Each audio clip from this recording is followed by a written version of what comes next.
Thank you for viewing this YouTube archive of a Conscious Consumer Network broadcast. Please feel free to share it far and wide. Check out our weekly broadcast guide for weekly updates on scheduled broadcasts. Help keep us on the air by contributing to our network support fund. You can follow us on Facebook and Twitter or get in touch via email. We thank you for supporting free and independent media.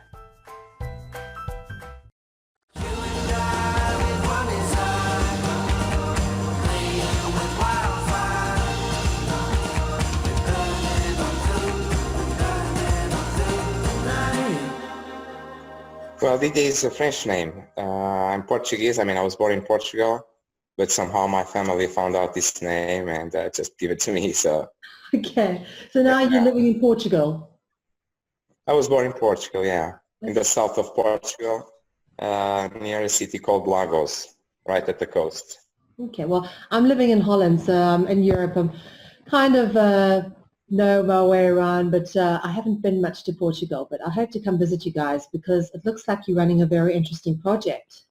So before we get into the project, I'd just like to ask a little bit about your background and perhaps a little bit about your personal journey and how you've ended up where you are. Mm-hmm.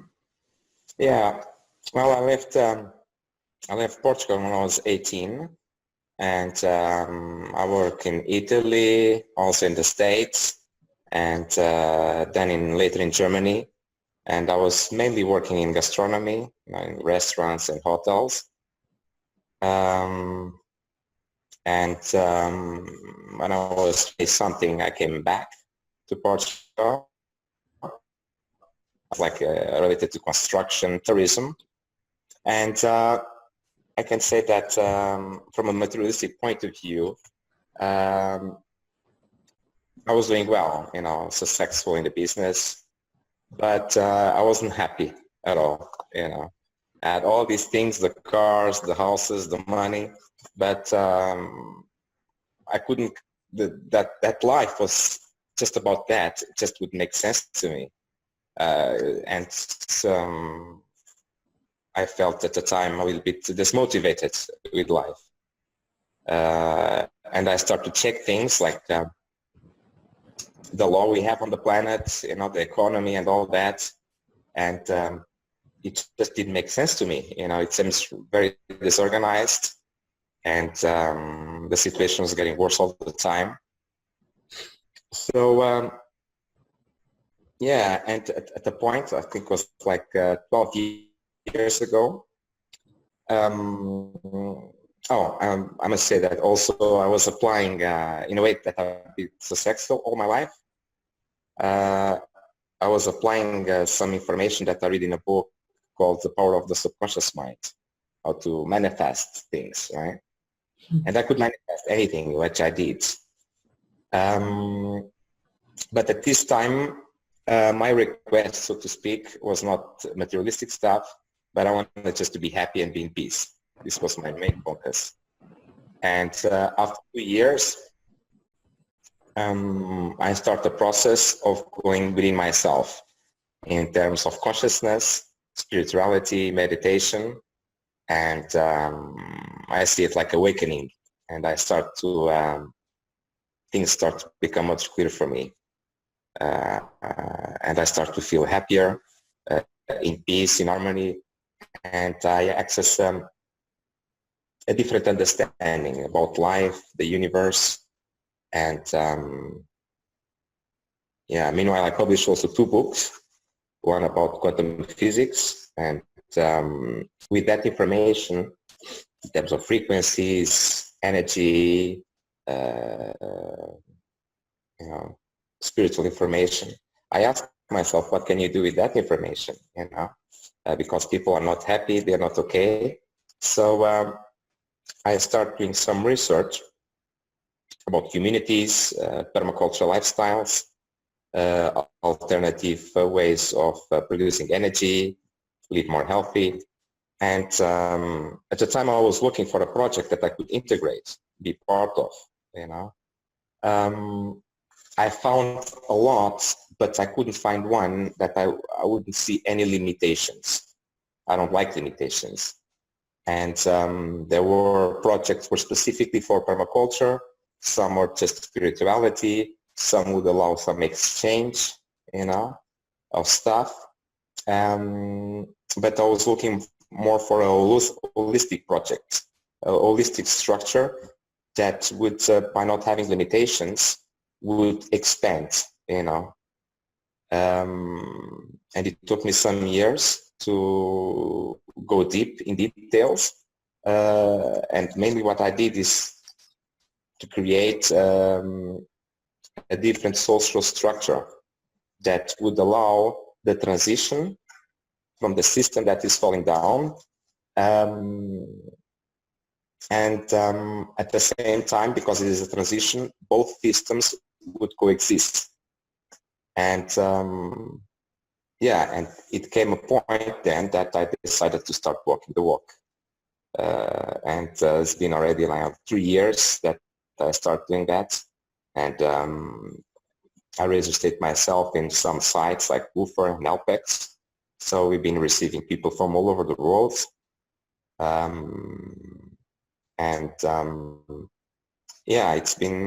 been quite interesting and very challenging as well. Let me ask you a few questions there, because you've hit on a few very interesting points. I'm very intrigued.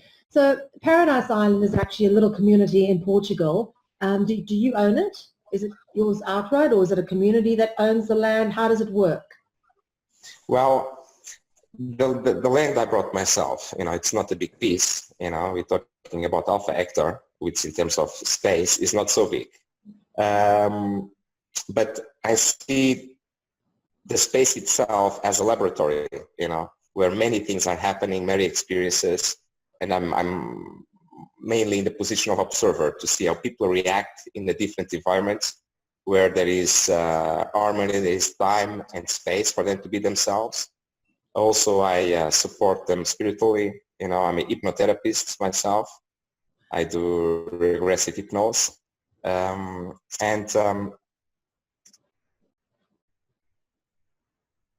I see actually like permaculture as a lifestyle, okay, where we grow our own products. So there is a connection to nature.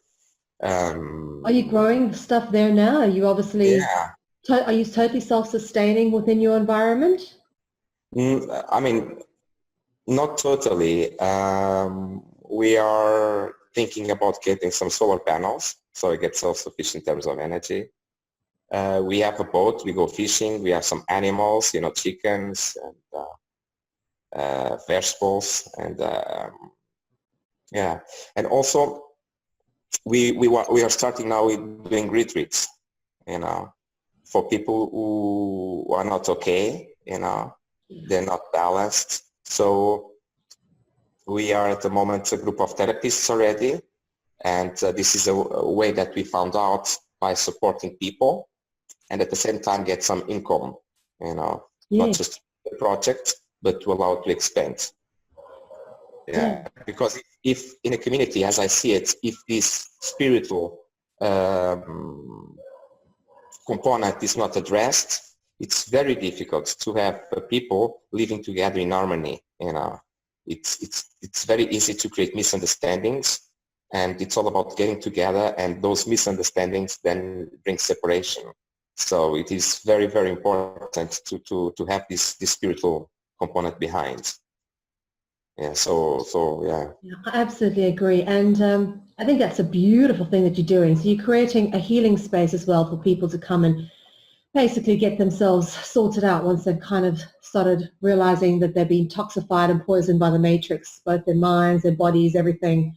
So is it just a retreat, or is there a way in which people can become part of the community long term? Yes. There are basically 3 levels. People who come and they'll help us for some time, a few weeks, and they're traveling by, they're just, making a visit, checking things out.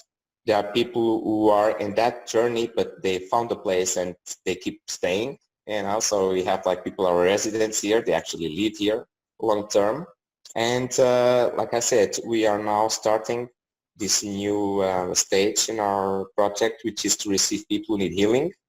And yeah, but we do it in a way that is not about the money, you know. So anybody, and we've been doing this, anybody who needs assistance can come to us. And if it is in a condition to do some work, it's like energy exchange. In exchange of the healing, we will do some work related to the community. You know, we cook, we have maintenance, we have construction with different kinds of material, and we have taken care of the animals. And yes, that's That's basically. amazing. I want to Yeah. visit it. Well, so how affected are you by the sort of outside society? Obviously, you're still living within Portugal. Do the rules impact on your little environment, and how do you cope with the challenges? Yes. Well, to be honest with you, I feel we live in a different dimension. Really, yeah. Things that happen in a society, so to speak, it just don't happen to us. You know, not just to me, but the people here. We perceive time in a different way. We perceive space in a different way. And it's like living in a reality bubble, kind of. Not that we isolate ourselves, but it's just an experience. And we don't watch TV, you know. We just keep an update to internet what's happening. I do that every day, you know. But we feel we live in a separate reality when we go into a city, when you interact with people like in the streets. The experience that people have is like, it's different. It's another world, you know. It's two different worlds already. It's really interesting, and it's really nice to live in that reality, this reality. Yeah.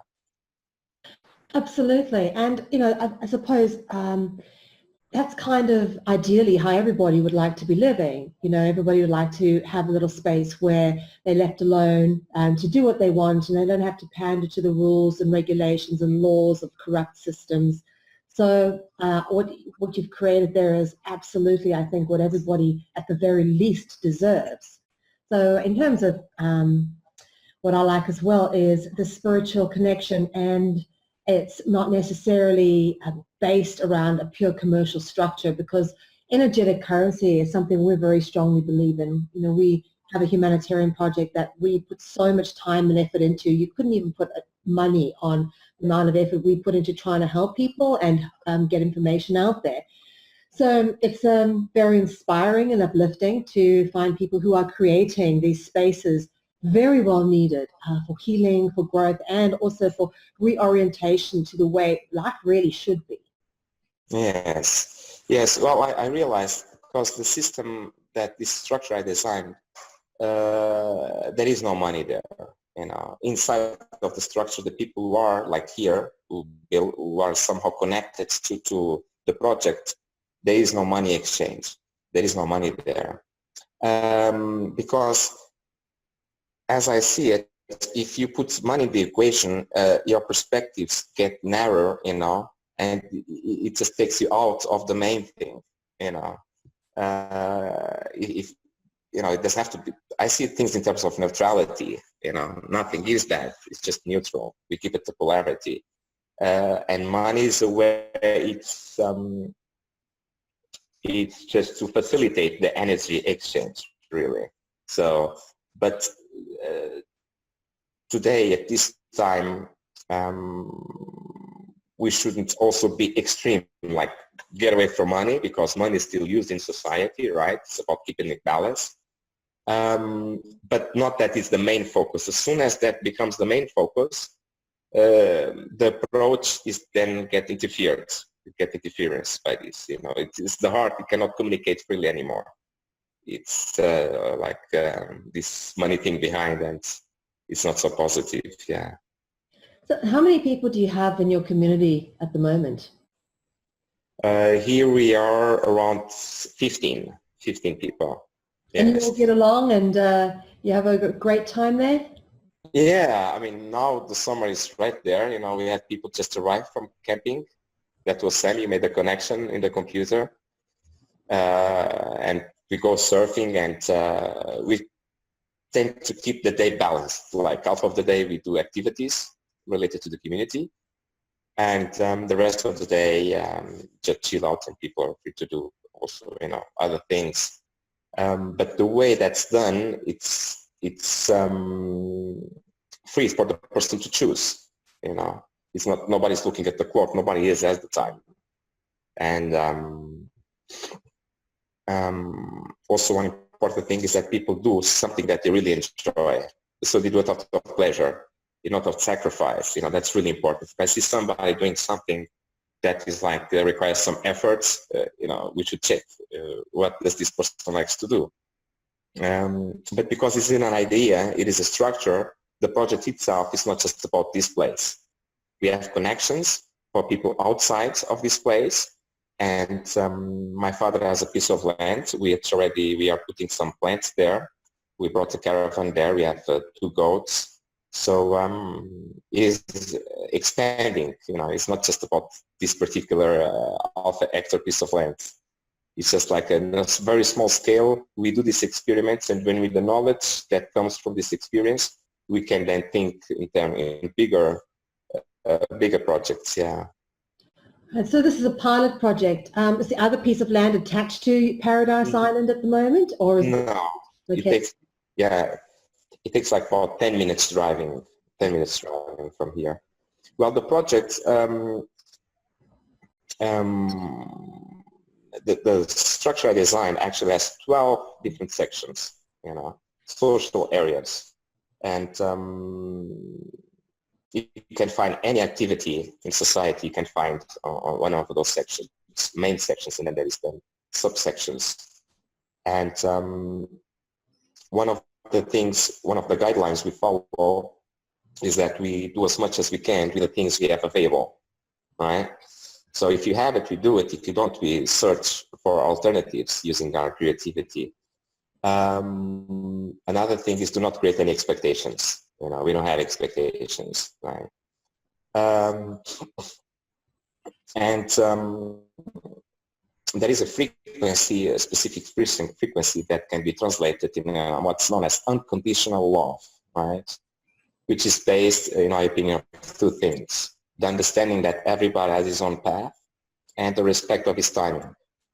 So this frequency, I try as much as possible, and other people here who know about this knowledge, this wisdom, we try to, as much as we can, to live like that, not just respecting the individual timing, because then it's translated in the collective timing, in terms of transitional systems.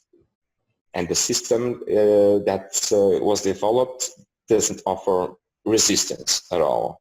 So since energy always follows the path where it finds less resistance, naturally people are going to be attracted for this kind of, not just this one, but other projects, similar, aligned with what we do. So, but this happens according to the timing of each one of the persons, and it's a natural process. It's just really a platform, a structure in terms of organization that allows a person to step into a different environment, reality, where he can have quality life, and he can have quality life. And for this to happen, the project have to have all these different sections, right? Otherwise, if there's not a mechanic, if there's not people who take care of the animals, of the land, engineers, people then will have to go back to the system and get a job for a few months. This is, I've been seeing happen a lot. People join the communities, but then they have to go back to their countries, get a job for a few months, and then come back again. So this is really something that doesn't make much sense. Community the system must provide all services, but what we are doing now is walking the walk in that direction, So. How about if you create these communities, obviously there's still certain things you have to pay for in euros, but potentially, like at the moment, a bit of water and electricity from service suppliers. Have you guys thought about perhaps, manufacturing homemade soaps to sell as part of a community to raise funds for sort of the expenses that you can't escape from? How do you go about covering that? Is there someone who's still working in the matrix to cover some of those bills? I'm just curious as to those kind of challenges. Yes. Well, me and Margaret, Margaret is the person who's with me for 17 years. It's my wife. It's what people call wife, yeah. We have an income of 500 euros a month. And of course, that's not enough, but the people who come actually support also as much as they can, and they wish the project financially. So, and I've been really surprised how the universe responds to this. So if we need something, comes somebody, who just contributes with this thing or money to get this thing. And we never lack of anything at all. If you trust the universe, from also not just blind trust, but from the understanding of the energy that you put out is what you get back, it's just, there is no lack. There's just no lack of anything. It's such an abundance in all ways, and to experience this real time, real life, is just amazing. It's just amazing, really.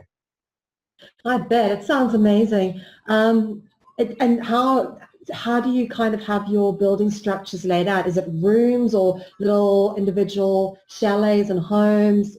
How does it kind of look? We have like the main house, that was designed at the time for me to live in it, like a family home. And we just made now, since 2 months or so, 6 bungalows to take 2 people. It's bungalow. And we have actually a mold made of fiberglass where we're going to make a sphere room, yeah.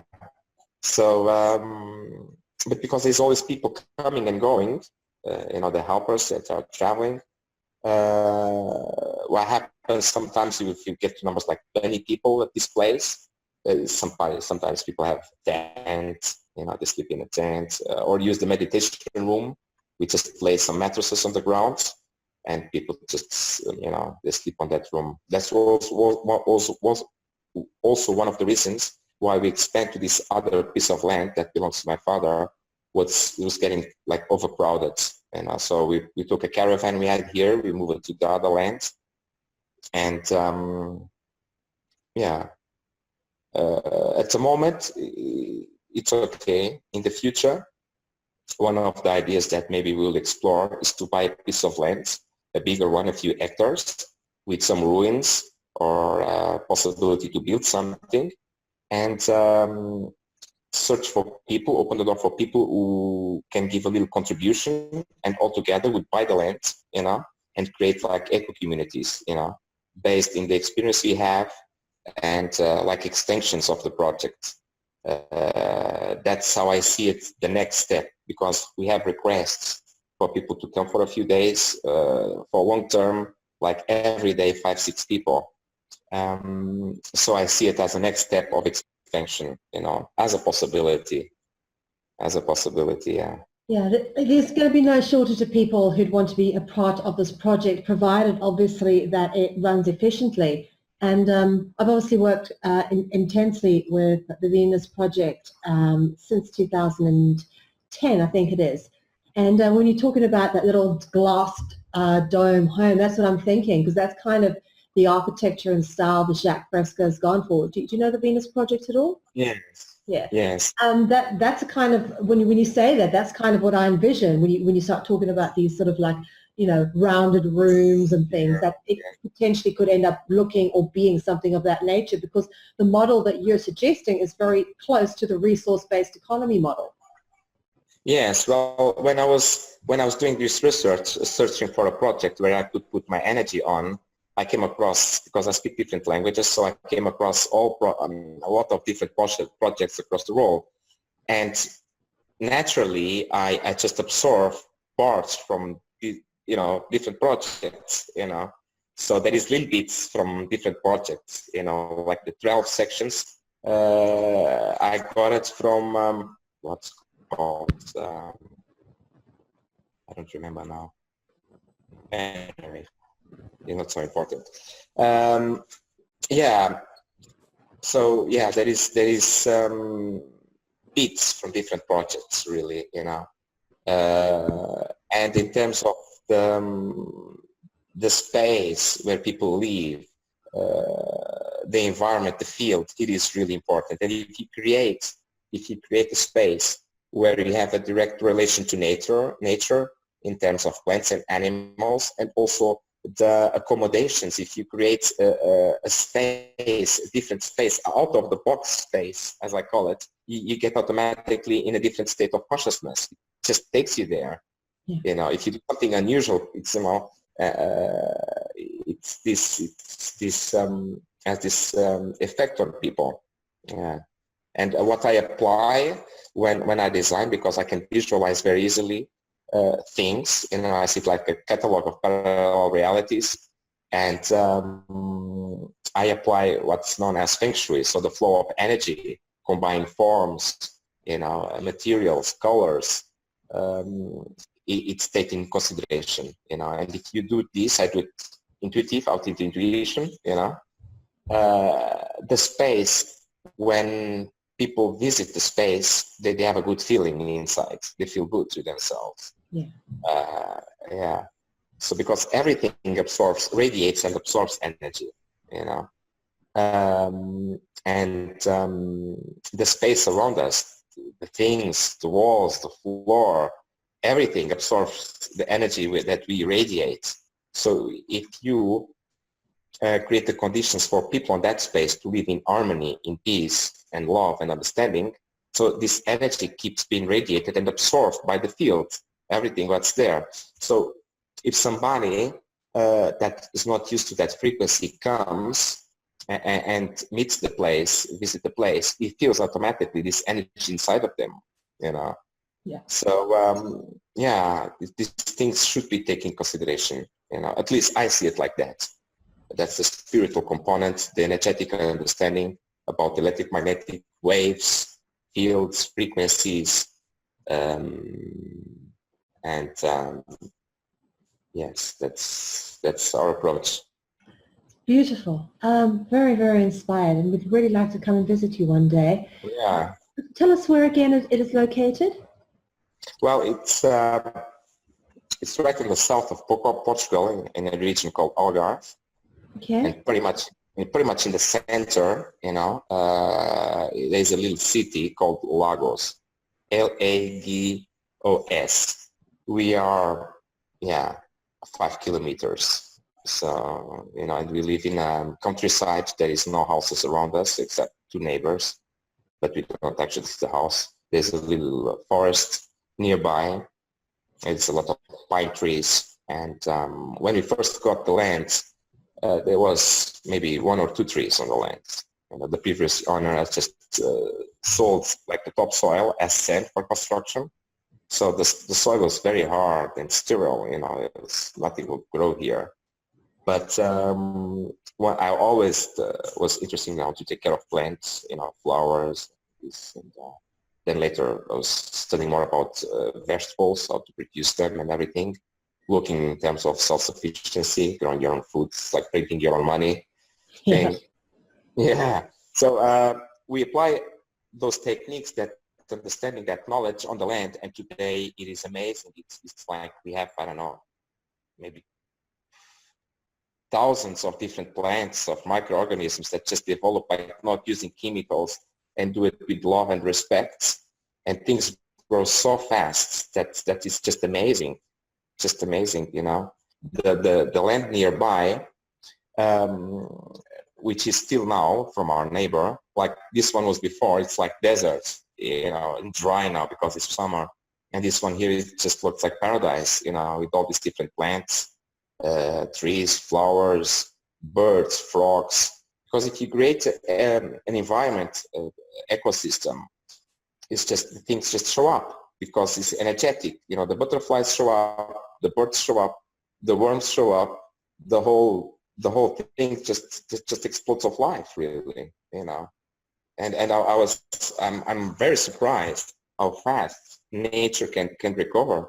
It is so fast. It has such a capacity to recover from the those chemicals that people keep putting, you know, and the chemtrails and all that. So that gives me a lot of hope, not trusting and being positive, but being realistic, that the future can be and will be very green and very positive. Well, I think what you've alluded to there, which is very, very true, is ultimately we cannot battle against nature. We have to work with it, because battling against it, we will always lose. And we destroy ourselves in the process. We're far more powerful working with the forces of nature, which are far more powerful than anything we can offer. Yes. Well, I see, I don't perceive actually people. People for me has to do with the personality construct. That's just an illusion, really. I perceive spirits and I perceive energy.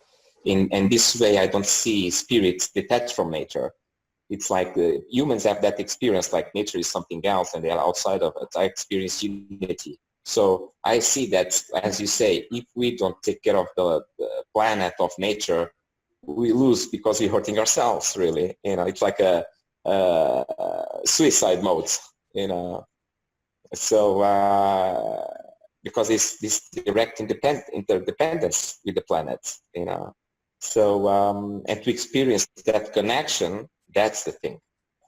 That's the beauty of it, to experience the connection to the animals, to the plants, to the environment, to everything and everybody, unity. That's the what people are looking for, really. Sometimes, most times, I would say that they look outside. They keep, looking outside, but everybody has his own timing, and there is a point in their existence that they turn this energy inwards, and that's where the thing starts to accelerate, and the inner peace starts to slowly come up. True. I totally get that. I've been to that point. Been the other side, looking outside myself, and then had the whole process of looking in and realizing, hang on, where I was going is not such a good place. Who turn around and find something else that works for me. And I get the greatest honor and pleasure of meeting inspiring people like yourselves, pioneering such fantastic projects. And, as you say, energetically, this is what we bring into our lives, because it's the kind of people we resonate with. Because ultimately, with the media we do, it's all orientated towards creating a fair, just, peaceful, sustainable world. And we really enjoy working with people who are creating good environmental and community-based projects, profiling them and getting it out there. If not even just to get exposure, but also to pass on ideas so that other people, can get down and do this. Yes. Well, thank you also for being who you are and doing what you do. It's also a pleasure for me. And your mission is very important, to bring this project out and to allow people to share their experiences in a way that they can inspire others. And I see it like everybody has his thing, his mission, and it's like a teamwork, and when we wake up for ourselves, we just bring this thing out, naturally from within, and it is a great thing that's happening. It's just beautiful, it's just beautiful. Sounds great. Didier, we're going to come visit you, and hopefully sooner rather than later. It sounds amazing. Yes. That in Paradise The Island. time is now. Well, you're not too far from us. We're, it's. I think it's going on to 7 p.m. where you are. Yeah, is that right? At 7 p.m. here. Oh no, here it's nearly 6 o'clock now. Ah, okay, right. You're an hour behind us. That's right. Okay. Well, we'll come visit you very, very soon, I hope. We want to see how it is you do what you do, and perhaps do a little bit of filming and get it out there and give it as much profiling as we can. So well done. And I'm very inspired by your heart and your intent. This is what you've done, is something I've always wanted to do. You're fulfilling a dream of mine in terms of, this is exactly what I've always wanted to do, is create a little community. I've never had the resources myself to do it, to buy a piece of land or whatnot, but what I admire is people who do that and then open their hearts, their doors, and it's a massive experiment, just letting strangers come to you and going, all right, guys, we're going to make the most of this. Bravo, well done. And it takes real, true, unselfish natures and people who genuinely have an idea of the greater vision to make something like this work. Yes, yes. It has been very rewarding, and I've been meeting beautiful spirits, who just have the love inside themselves in a way that they radiate this, and it was easy. It was just for me a natural process because it's like there is no others. The others are me. So this thing about strange, I understand fully, what you say, but it's like was a natural thing to open the heart. It's just once it opens, these things happen. Like you don't kind of get this fear. I don't know this person and this thing. It's just all these fears that just disappear, right? So I see it really as natural process. Yeah. That's beautiful. That's one of the things that's missing in society is there's a lot of people is that fear of, oh, should I say hello, shouldn't I? Do I know this person, don't I? And we need to get rid of a lot of that. And I suppose in a community environment, there is that opportunity just to shed all those fears and really be who you are, particularly in one like yours. So well done. We look forward to actually meeting you in person one day. Yeah, And me too. if there's ever anything you want to come and chat to us about, or you want to, come join us again on the show, just let us know. We offer our media platform to you to get your message and your project out to the world.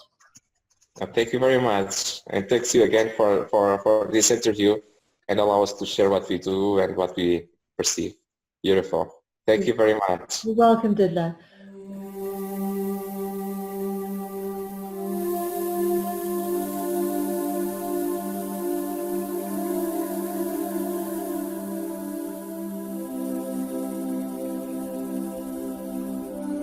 So I'm sitting here today with this stunning backdrop. We're just a few minutes out of Lagos town centre, which is home of Paradise Island. I'm going to ask the founder some questions. How did the project come about?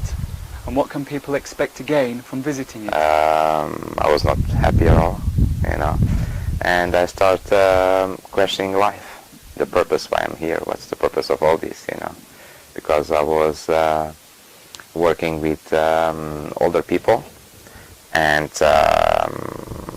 it somehow didn't make sense to me that we work all these years and then we gone, for that reason, just to make money and these things. So life brought me to a point that I took this question, what I'm doing here, what is life all about, very serious.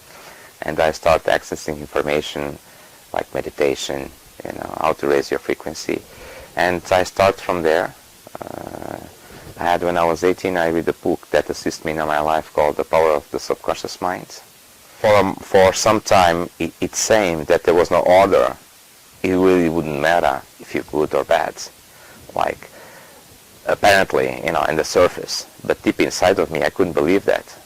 It just wouldn't resonate with me because I felt inside of me that there is an organization behind. There is a difference between being a good person and a bad person. It's not just the same, deep inside of me. And through meditation and some spiritual knowledge, call it, I started applying that very seriously, and very fast I was raising my frequency.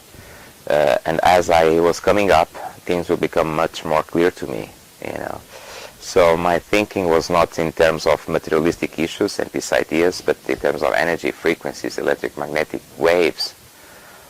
And once I reached this understanding, first access the information, and by applying, it comes like this deeper understanding.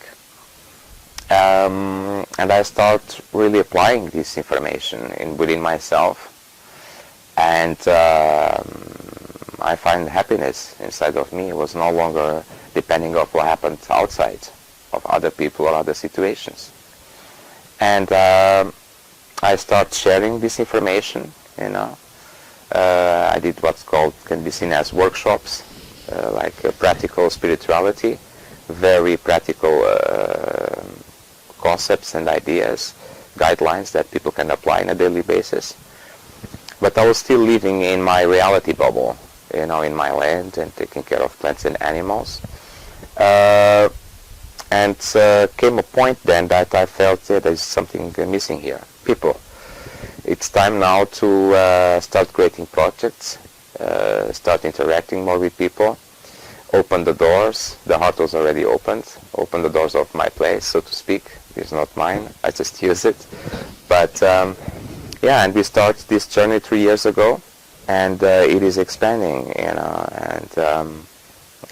it is very challenging to live in a community, but it's very rewarding. You learn very fast. You're confronted with many issues all the time.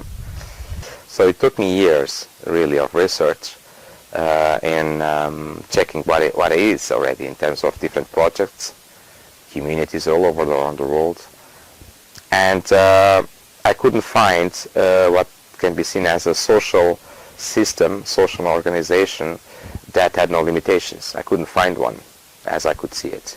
Some were just starting, was just theory. Some I saw limitations, like was meant to be like to exchange materialistic stuff, things like this. But my idea was to develop a system that allowed people to step out of their lives in terms of these materialistic things, these jobs, access another life, but with accessing a quality life where they can, with their children, and they don't have like the need to go back to search for some job. Okay, so and finally I saw that was complete, and I feel very confident about the projects that we are involved with, because I don't see any limitations.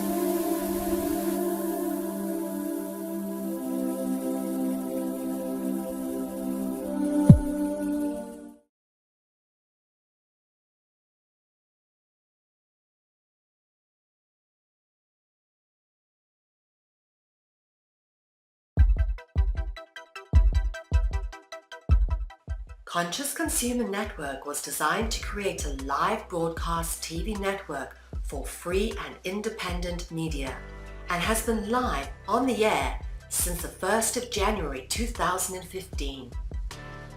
CCN gets millions of minutes watched every month and is viewed in over 140 countries, having produced around 1,400 shows and counting. And it's very hard to get on the mainstream media, of course, the corporate media that's getting tighter and more monopolized and more restrictive for any outside information. The live broadcasts are free to view and all shows are archived in high definition on YouTube. CCN plays host to a stellar team of broadcasters and producers, all of whom rely on the network to get their message and information out to the world.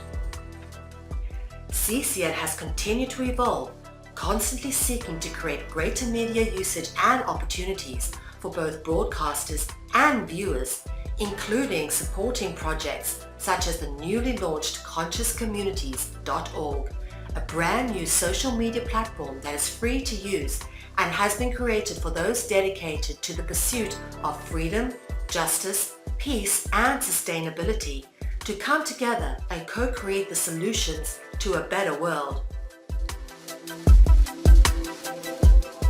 Due to the constant heavy usage, we are in need of replenishing and replacing of key hardware and infrastructural wear and tear. This includes the fixing and replacing of parts of the live broadcast equipment system, as well as increasing storage capacities for content and projects. Without this, CCN and its affiliate projects will simply not be able to continue. Conscious Consumer Network is a publicly funded project, and it is up to you all to keep CCN on the air.